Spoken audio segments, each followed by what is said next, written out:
Doctor Castro, ¿qué tan cierto es, quedamos en eso respecto a que los países con vacuna contra la tuberculosis tienen menos COVID-19?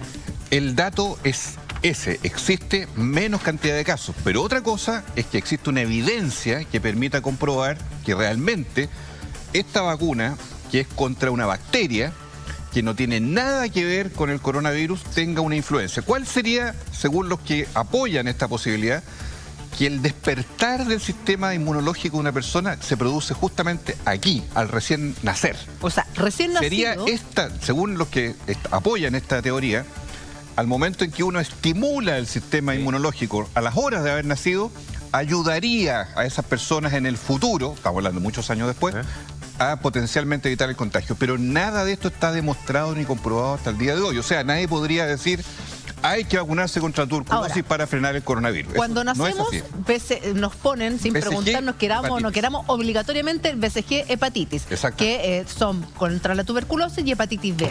Después, a los 2, 4 y 6 meses hay 2 dosis de una vacuna y 3 de la otra.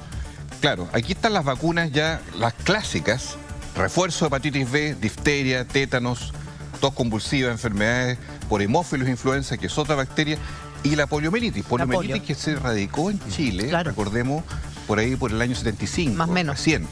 Entonces, esa es una. Después, esto a los 2, 4 y 6 meses, o sea, es bien consecutivo. Contra la neumonía para los prematuros, y el streptococo neumonía nuevamente. Claro, o sea, en los 2, 4 y 6 ponen, se refuerzan esas dos, son dosis distintas, pero en la de los 6 meses le ponen solo a los prematuros la neumocócica. Eso mismo. A mí, doctor, ahí tengo una pregunta que hacerle, porque yo hablaba con mi ginecóloga y me preguntaba si con mi pediatra me preguntaba si mi hija tenía esta vacuna, si se la había puesto o no, como protección frente a las neumonías, al COVID-19. ¿Esa es la importancia? Contra las neumonías. La clásica neumonía o bronconeumonía que conocemos en Chile, la da esta bacteria, no virus, que se llama Streptococcus pneumoniae, que existe hace décadas.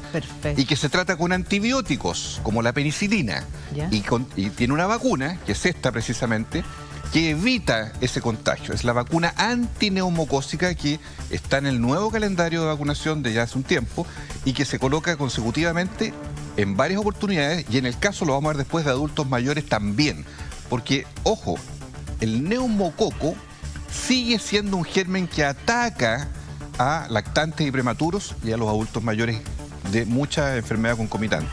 Sigue siendo una causa de muerte en Chile y por eso, habiendo una vacuna, se aplica. Para este caso. Ahora, vamos explicando también las enfermedades, Doc, porque la hepatitis B, ¿cuál es esa? Hay distintos tipos de hepatitis. Claro, es una hepatitis que se contagia por vía sanguínea. ¿Ya? Y por vía sexual. Es decir, la transmisión transplacentaria, en el caso del embarazo, ¿verdad?, es una posibilidad que puede ocurrir y por eso se hacen refuerzos de dosis también contra ese tipo de hepatitis, que no es la hepatitis de la alimentación que está contaminada, que es la hepatitis A. Ahora, muy poca de la hepatitis B nos vamos a la difteria. Son enfermedades que uno parece, como se han erradicado, parecieran muy lejanas, que uno dice, pero en el resto de los países, y recordemos lo que sucedió hace algunos meses con algunos casos que volvieron a presentarse, es porque no todos tenemos el mismo carnet de vacunación. No todos los países tenemos la misma carnet de vacunación, entonces a veces se produce... Y Chile lo va cambiando también. Y lo va actualizando. De hecho, ya, hepatitis B, difteria. ¿Cuál es la difteria? La difteria es otra enfermedad que está producida por una bacteria y que genera un cuadro sistémico, muchas veces grave, de septicemia en algunos casos, que puede ser incluso mortal. Es un cuadro que ya se ha alejado de la visibilidad chilena hace muchos años, pero que se sigue combatiendo con fuerza para mantener la erradicación, dado que también esta enfermedad, la poliomielitis, está en la misma condición de ya no vigente en nuestro país desde hace muchos años y que es un virus, en este caso, el virus de la poliomielitis, que afecta al sistema nervioso y que deja parálisis a las personas que las afecta. Esto ocurría más bien en el pasado. Todavía hay gente que tiene poliomielitis, pero la adquirió antes de los años 75. Antes de la vacunación masiva. El tétano. Acá hay una pregunta que nos sorprende mucho... es esta básicamente, doctor, porque cuando uno se entierra un clavo, cuando se entierra cualquier cosa, dice hay que correr al servicio de urgencia a ponerse la vacuna del tétano. ¿Esto quiere decir que nosotros ya la tenemos puesta? ¿Cómo se interpreta? Nosotros ya la tenemos puesta, efectivamente, pero cuando uno recibe una potencial reinfección del virus, ¿dónde está el virus del tétano? está muchas veces en la oxidación de metales, ¿verdad?, que hace que este virus penetre al torrente sanguíneo en un niño, en un adulto, y se recomienda, por prevención, aplicar esta vacuna antitetánica de inmediato en las primeras 24 o 48 horas, precisamente porque la reactivación del tétano, imaginémonos, se coloca a muy temprana edad, por lo tanto, la eficacia en el tiempo se va disminuyendo. Se va disminuyendo. O sea, a pesar de estar vacunada, tengo que ir... Se requiere porque el tétano es una enfermedad mortal en algunos casos. Sí. ¿Ah? Y entonces, doctor, entonces estas vacunas que nos ponen cuando niños tienen un periodo de caducidad.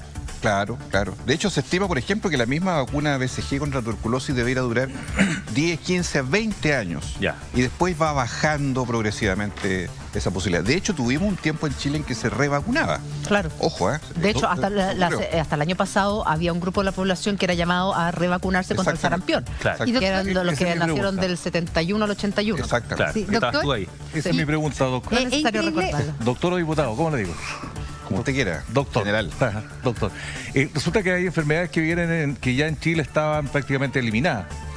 Se mantiene este tratamiento de las vacunas, pero ¿por qué se produce entonces una enfermedad si ya se supone que estamos inmunes? No entiendo esa parte.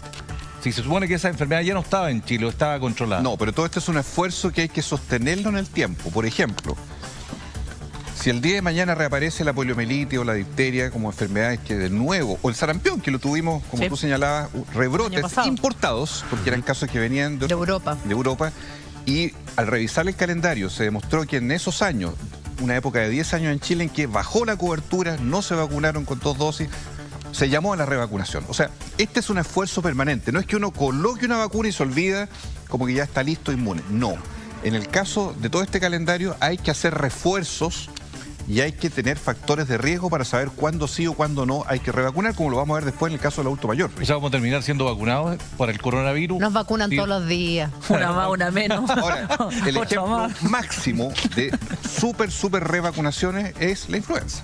Claro. ¿Por qué? Porque la influenza no dura toda la vida ni años, sino que dura un año. Un año. Dura la temporada, en otras palabras. Claro. Porque muta todos los años en el hemisferio norte, muta el virus, nueva vacuna, muta el virus, nueva vacuna, y es el ejemplo más, yo diría, recurrente de replicaciones y nuevas vacunas para el nuevo virus mutando, que es el de la influenza. ¿Cómo se explica? En este caso no sabemos la conducta del corona, ojo. Claro, pero ¿cómo se explica eso? ¿Cómo se explica eso? ¿Por qué? Porque la influenza, que se pone todos los años porque va mutando el virus de la influenza, ¿verdad? Pero alcanzan a ser súper reactivos y hacen una nueva vacuna para el nuevo virus que mutó. Exacto. ¿Por qué entonces en el caso del coronavirus se habla de que de aquí a 18 meses más no va a haber ninguna vacuna? ¿Por qué reaccionan tan rápido para la mutación de la influenza versus tan lento para el coronavirus? Todos estos procesos demoraron tiempo para que el virus de influenza también llegara a conocerse su forma de mutación. Año a año se tuvo que vigilar durante muchos tiempos anteriores a eso, porque se creyó en una época que bastaba una vacuna contra la influenza y listo. Y no era así. Los estudios de este virus, que es nuevo, ojo, este coronavirus, lo vimos el otro día aquí con Libardo Buitrago, es un nuevo virus. O sea, el corona totalmente nuevo, claro, pero es un virus que viene de una mutación, de una zoonosis, viene de una situación muy rara, y por lo tanto nunca ha habido seguimiento hasta ahora que explotó de la conducta que va a tener este virus. Este virus podría tener o una conducta única, podría ser en el caso más benigno, que con una vacuna contra coronavirus quedemos inmunes para siempre, o podría ser un caso tipo influenza, que haya mutaciones frecuentemente en el tiempo sobre coronavirus y que haya muchas vacunas. O sea, el mejor escenario es que no mute el coronavirus. Eso es lo ideal, porque tiene una conducta predecible frente a lo que va a ser el futuro de una persona. Algunos dicen que se vuelva bueno. Buena persona. Eso no va a ocurrir. ¿Cuándo un virus ha sido buena persona? Eso no va a ocurrir porque este virus, ojo, este virus tiene una capacidad de infectividad, de agresividad, hasta 100 veces más que el de la influenza. 100 veces más. Claro, o sea, imagínense, tienen los mismos síntomas. Claro. La misma tos, los mismos síntomas.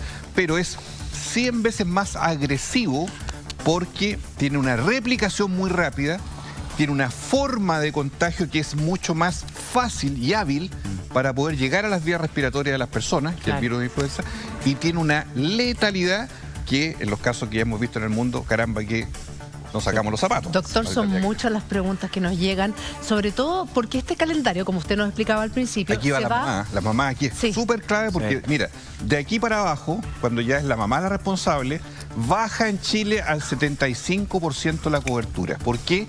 Porque la mamita no lleva a la vacunación al niño. Bueno, el papito también puede hacerlo. Doctor, con mucho cariño, el papito también puede hacerlo. Está bien. Ahora, siempre también es importante tener al día el carnet de las vacunas. El carnet de las vacunas, es que se ríen de mí, ¿sabe por qué, doctor? Porque cuando la pediatra me preguntó si tenía mi hija esa...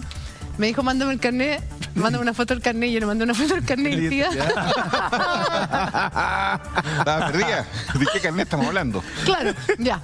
Vamos con la tos convulsiva. Yo tuve cuando chica. Ah, sí. Terrible. Esa es la tos perruna. ¿No la misma? Sí. Y que no paras de toser. Esa tos que es seca, que es muy recurrente y que la persona se llega a ahogar o incluso llega a tener náusea. ¿Sí? Producto de la tos. ¿Ya? Esa es la típica tos perruna o tos convulsiva, que es un virus. Y a pesar de la vacunación y todo, todavía tenemos casos en Chile. ¿Y esa tos seca que hay es la misma que usted está hablando? Porque hay una tos que es seca, que no, uno... Esta es el ataque de tos. La tos convulsiva es de el ataque. No para. Por eso la persona puede terminar agotada, puede terminar con náuseas, puede terminar asfixiada, incluso ahogada, porque no tiene control de la tos. Incluso hay gente que se ha fisurado, por ejemplo, las costillas. Claro. Sí, exactamente. O sea, a ese nivel de tos. Y esto, a pesar de la vacuna, sigue existiendo en Chile. Poco. Menos, bastante menos, pero aún ocurre, por eso hay que tenerla muy... A los 2 meses vienen 3 vacunas. La 3 vírica, que es contra el sarampión, la rubiola y la parotiditis, que es la papera, ¿o no? Esta es una clásica, triple vacuna, sarampión, rubiola y parotiditis. Clásica. Yo no sé si alguno de ustedes tuvo parotiditis, yo tuve parotiditis. ¿Papera? Sí, yo tuve. Infancia. Papera. Tengo hasta el día de hoy. Rubiola también. Bueno, sarampión está erradicado también, salvo este episodio que tuvimos el año pasado, pero en general es una enfermedad erradicada. Estas son clásicas enfermedades por virus y la inmunidad sigue siendo obligatoria para cada una de ellas. El sarampión de ellas es la más grave. ¿Cuál es la que deja una marca aquí que es, pero uno la lleva de por vida? No, la BCG. La primera, la que cuando naces. La primera. Después está la meningitis. Esta es muy importante porque la meningitis es una enfermedad muy grave que afecta al cerebro, a las meninges que envuelven al cerebro y por lo tanto esa meningitis, que es la más contagiosa, la meningocócica, tiene vacuna. Estábamos viendo el calendario de vacunación 2020 para que usted se quede tranquilo cuáles son o no las vacunas que tenemos y todo a partir de qué, de la información que los países que tenían a su población vacunada contra la tuberculosis tenían menos casos de COVID-19. Quedamos a los 12 meses con la neumocócica. ¿Qué? Es un trabalengua, pero el gurú que vive en mí. Al año se repite a los 12 meses gran parte de las anteriores, la sarampión, rubiola, parotiditis, meningocócica y neumocócica. Se repite al año. Luego, al año y medio, nuevamente vamos con refuerzos. Hepatitis, tétanos, tos convulsiva, hemófilos, poliomielitis, hepatitis A, ojo. ¿Cuál es esa? La hepatitis A es por vía digestiva. Es la clásica hepatitis cuando uno come un alimento contaminado. Caca, para decirlo en buen chileno. Entra la hepatitis A, que es por vía digestiva. Hay vacuna, desde hace no tantos años, se está aplicando a esa edad. Varicela, que es otra infección por un virus que produce erupciones cutáneas, ¿verdad? ¿La peste cristal es esa? Claro, varicela. Ya nosotros, yo tuve toda esa enfermedad, entonces yo no sé si mi mamá no me llevó el vacunatorio o esto es nuevo. En todas las épocas se tenía este mismo calendario. Era la última hija, Moculi. Era la última hija. Sí, me pegué todo esto. Pero yo a mi hija la vacuné contra la varicela y le dio. Le dio, y a mí el doctor me dijo, mira, si no hubiera estado vacunada, hubiera estado, pero hubiera brotado, pero por todos lados. Entonces, como que te puede dar, pero te da más suave, ¿o no? Nunca olvidemos que el principio de todas estas vacunas es el mismo virus atenuado, adormecido, es el que se inocula en las personas para despertar las defensas. ¿Y esta nueva, doctor, que se incluye la fiebre amarilla? La fiebre amarilla está destinada a la gente de Isla de Pascua. Es para la gente de Isla de Pascua donde existen infecciones, no ha habido casos. Llorana Corúa, Rapa Nui. Nosotros cobramos 1.000 pesos a lo que nos dicen Isla de Pascua, así que tiene que... ¿Por qué algunos que van, por ejemplo, a Isla de Pascua o a Brasil, ¿te acuerdas? O a otro lugar dicen que hay que vacunarse para la fiebre amarilla, siendo que nos vacunaron a los 18 meses? No, lo que pasa es que esto no viene desde hace décadas. Esta es una introducción relativamente reciente. Perfecto. Muy reciente. Entonces, igualmente en esas zonas donde hay dengue, fiebre amarilla, malaria, hay que aplicar los tratamientos o vacunas. Luego pasamos a la etapa escolar, donde aquí generalmente se hacen los mismos establecimientos, nuevamente el refuerzo de la triple vacuna, la DTP, que es difteria, tétanos, tos convulsiva. Que también es un refuerzo, También es refuerzo, sí.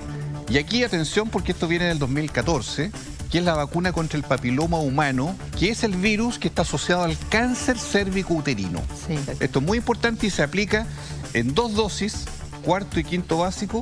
Partió con las niñitas, pero también después se agregaron los niñitos. ¿Por qué? Porque es una transmisión venérea por actividad sexual. Y se vacuna a esta edad precisamente porque es la edad en que todavía no se produce el despertar sexual de los niñitos y por lo tanto logran hacer una prevención. Esta es súper importante, porque con esta vacuna en el tiempo vamos a ir observando cómo este cáncer del cuello uterino va a ir bajando progresivamente. En esa no se puede negar. Y en esa los padres no se pueden negar. ¿Te acuerdas que nosotros lo llevamos hace un par de años atrás en el sur de nuestro país? Una familia, una madre que no quería vacunar contra el papiloma a su hija que estaba en la edad. Y ¿se acuerdan que, llegó hasta carabineros? Porque tú no te puedes negar a no vacunar a tu hija. Exactamente. Estamos en el 6º año de esta vacunación. Ha ido bien, ha habido tolerancia, aceptación y se agregó en los varones también, y creo que esto va a ser un cambio revolucionario para un cáncer. Ojo, porque esto no dice un virus, me da una infección, claro, pero una infección que no se nota, pero la gracia es que previene el cáncer del cuello uterino. Y por último, otro refuerzo más de difteria, tétano y tos convulsiva al 8º básico. Y ese es el calendario escolar. Adultos. 2 vacunaciones. La mujer, estamos hablando del último trimestre del embarazo, después de las 28 semanas, otro refuerzo, difteria, tétano, tos convulsiva, pensando también en la transmisión transplacentaria al menor que está por nacer. Y en el adulto mayor, la neumocócica nuevamente reaparece porque es frecuente en el adulto mayor la neumonía o bronconeumonía por neumococo. ¿Y esto es obligatorio? Esto es obligatorio. Todo este calendario es obligatorio. De hecho, en los consultorios, a toda la gente en su carnet también, se agrega el caso del adulto mayor. Esta es reciente, ¿no? Esta es reciente. La de los adultos mayores. Porque antes la neumocócica se usaba antiguamente más para las personas que no tenían vaso. El vaso es un órgano inmunológico y ahí se aplicaba esta vacuna antineumocócica que era cara. Claro. Después se incorporó al programa nacional gratuitamente y ahí se decidió someter a todos los adultos mayores para evitar una infección grave como un bronconeumonía. Ya, doctor, muchísimas gracias. Este es el calendario 2020. En Chile.